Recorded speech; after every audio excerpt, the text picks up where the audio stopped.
During our Farm Basics time today, we're going to talk a little about pesticide safety. This is a big issue all around the world, and we want to make sure you understand a little bit more about why pesticides get used, why they get labeled, and how they are actually safe in many cases. The place I'd like to start is just with which pesticides are even labeled now.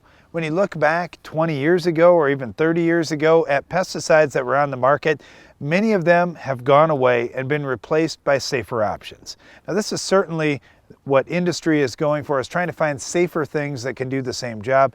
But there's no question, there's been government intervention here that the government has just told these companies, look, we have to have safer things to use.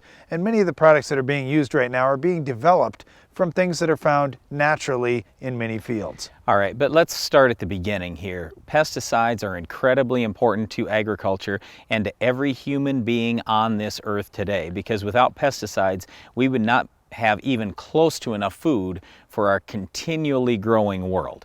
So that is incredibly important. And a lot of people want to talk about, oh, pesticides and their danger and everything else, but I just want you to understand this.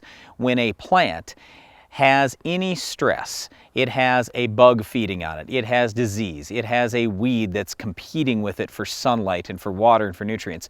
When that plant has any stress, what does it do? It produces more natural carcinogens. That is not a good thing. So if a pesticide manufacturer can develop a product that is relatively safe to humans and that gets used properly according to the label, then that allows farmers to produce more food that actually can be safer rather than more dangerous.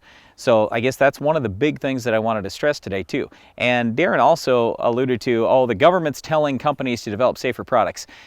That's not exactly how it's working. What's happening is companies are looking at all these different products out there, and they get faster EPA approval or just EPA approval period if the product is safer. Because the challenge here is the government can't develop products. The government does not develop pesticides. It's up to different manufacturers around the world to develop pesticides. And basically, once a replacement product comes on that's much safer, then the government says, okay, we got a safer option, we're gonna drop that old, more dangerous product. And that's been one of the greatest things that's happened in agriculture in the last 20, 30 years. There have been a lot of new safer options that have come out, so the government has said, all right, we're going to drop the old options. So as a U.S. farmer, I think this is fantastic. We have better, safer options than we've ever had before. One of the neat pesticides that's out there right now is in the chemical family of the pyrethroids.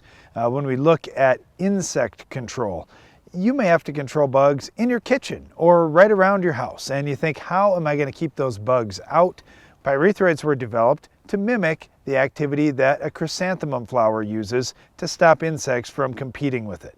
And when you think about that, if we can use something from nature, reproduce that, and be able to use it on a larger scale, that's a good thing.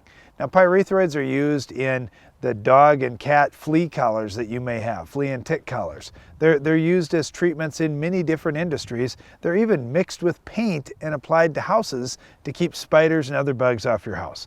Pyrethroids are safe to use right around your home, and they're also being used with farmers in their fields to stop bugs. All right, another product that gets talked about a lot all throughout the world is Roundup. Well, I just want to assure you today that the active ingredient in Roundup is never ever going to kill a human being. It's physically impossible because it works on an enzyme found only in plants. Now, certainly there are other things in Roundup and there are other things in generic glyphosates, but all I'm telling you is the active ingredient in glyphosate works on an enzyme found only in plants. We as human beings, livestock, animals, we don't have that enzyme.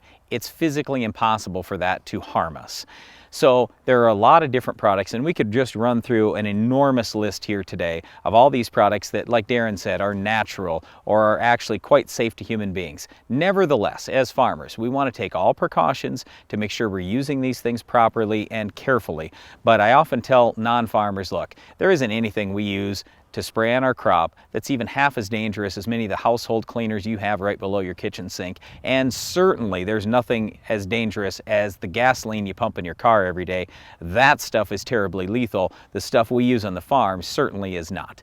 So as farmers, we're just trying to be careful, using the right products, using them in the right way, so you have a safe and healthy food and water supply. If you have a lawn at home, you may need some of these safer pesticides to take out our weed of the week. Can you identify this week's weed?